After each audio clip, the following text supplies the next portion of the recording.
this edition of HHS Insider. In today's April Fool's episode, we will look at comedy movies and events that happen around Hampden High. We will also predict the weather ahead and check out the newest play at our school. Hampden High's Mainstage Ensemble did an excellent production of You're a Good Man, Charlie Brown. Veronica and I took a look backstage and discovered just how much time and energy went into making this play happen.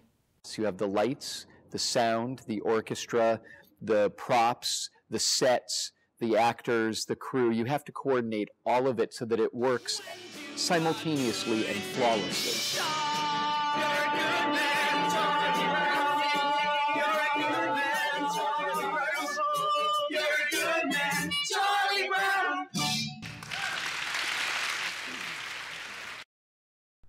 The play You're a Good Man, Charlie Brown got a great response from the audience when young students came to Hampden High School to watch the play. The great performance was done with a dedication from the cast and crew. I've done Mainstage since my freshman year, and it's just such a fun part of my high school experience. I call the lights and I run this shindig. You know, Charlie Brown is a lovable loser, and all sorts of bad things happen to him nonstop throughout the play, especially Lucy picks on him, and things just don't go right for the poor guy. And at the very end of the play, the whole cast says to him, you know what, happiness, being happy, is just being loved and loving other people and loving the things that you do, no matter what bad things happen. And so when the whole cast gets around him and puts their hands on him at the end of the show, and Lucy reaches out her hand and says, you're a good man, Charlie Brown. It gets me every time. I think it's the most beautiful part of the show. It brings all the bad things that happened to Charlie Brown into perspective and lets him carry on to another day. I joined Mainstage just because it's the only thing I can do. Pretty much the people. We're all silly and we all hang out and stuff. The teachers at Hampden High School have stepped up to take control over all Mainstage ensembles by helping direct and mentor the students to help them reach their goals as actors and actresses. My favorite part in the play is putting all the pieces together, getting to work with Mr. Nyquist and seeing how he can take the dramatic part of the production, blend it together with the musical part, and then when Mr. Barkin comes in and does the instrumental direction, all the pieces start fitting together. It's almost egotistical, but having control as the director, you control the entire show. You slow something down, and the singers have to slow down. You speed something up, and then the singers have to speed up. I love it.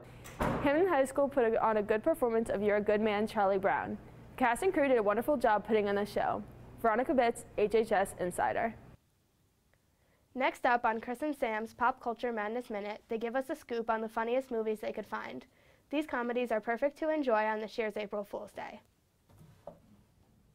You're not Sam. No, I'm not.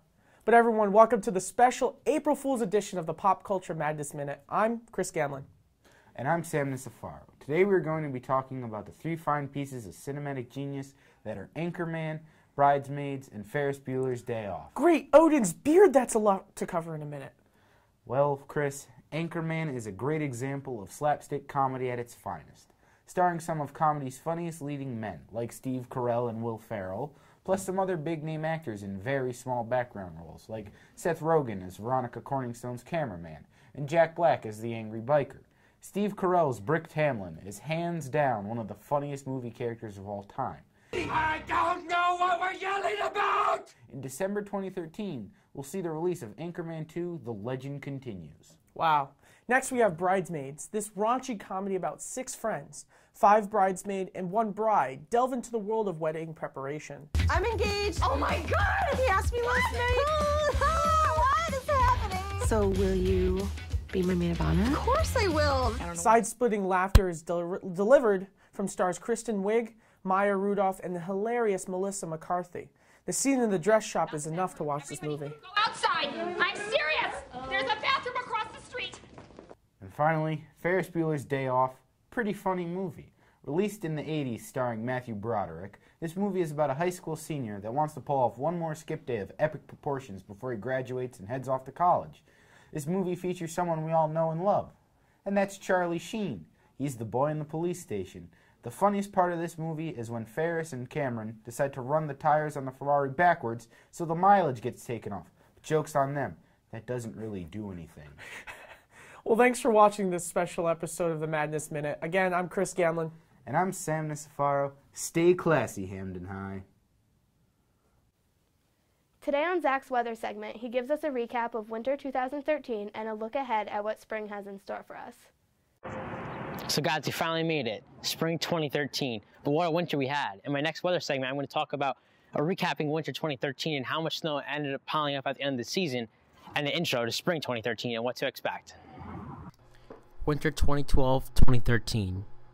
This makes two back-to-back extreme winters, from last year being so mild to this year, well, just snow, and more snow. With over 80 inches of a season total in Hamden, including the November nor'easter, we've had over double of our yearly average. And inland Connecticut, well, they had over 100 inches, which just about doubles their average too.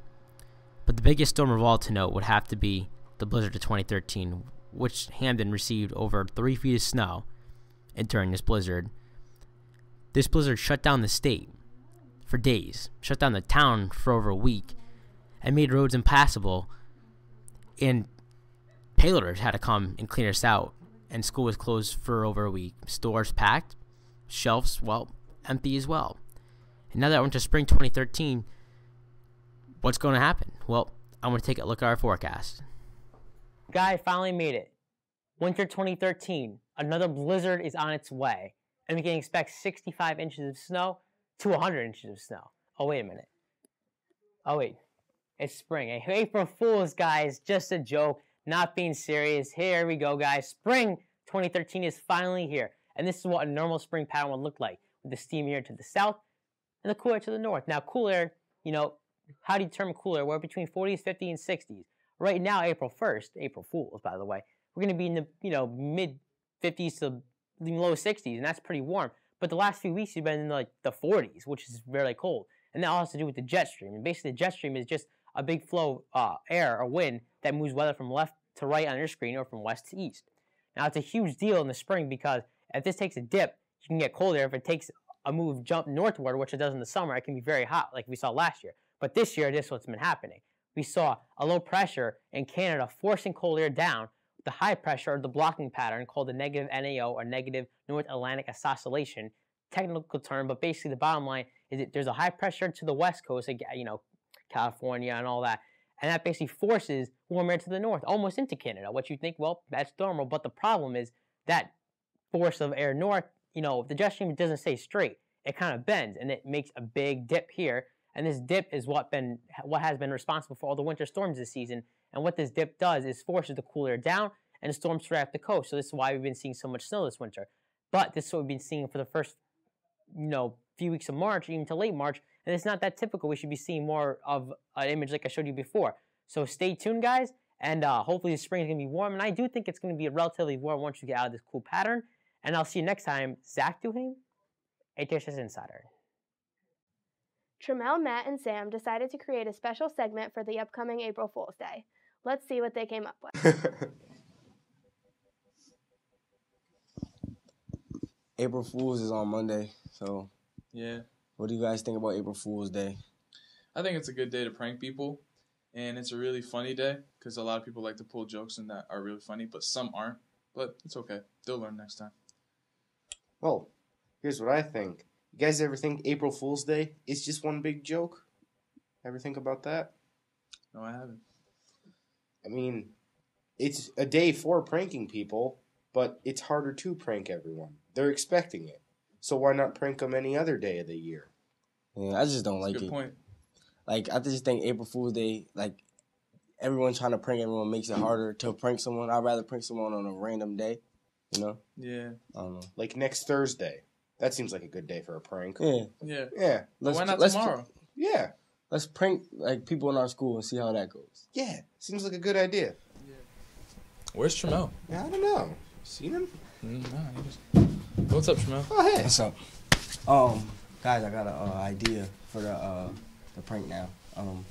I was thinking, since, Ms. Gentile is going to be here tomorrow, we could go into the cafeteria and, like, do, like, a fake raffle or a fake drawing or something like that, and, like, pick some kid and just, like, make their whole day just, like, they just got pranked, so they're, like, feeling like... Need a quiet kid. I don't know. I can't think of someone quiet. Me either. Maybe we should pick like someone like who's really popular, like someone on a football team or like track or something like that. Or we could just go to the CAF because there's a study hall. We could do it there. Yeah, you're right. What do you think? Oh, I think that's a good idea. We should go to the CAF. Let's go do it. All right. All right.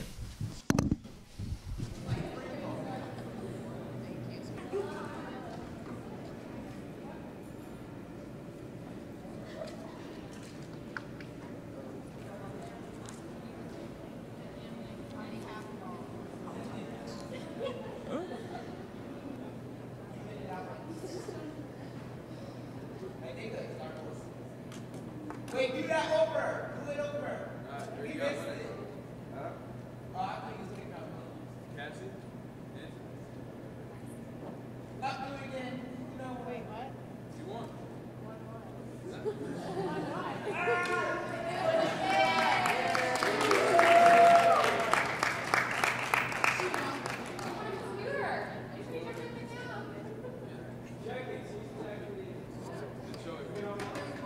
Open it.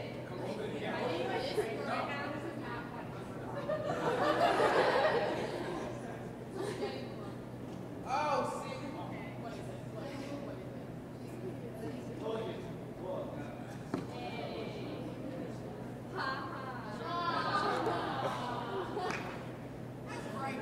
I feel bad.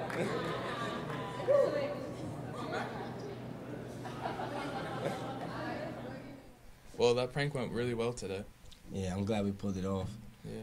As you guys can see, we pulled off our prank of a fake drawing on our first period cash study in the high school.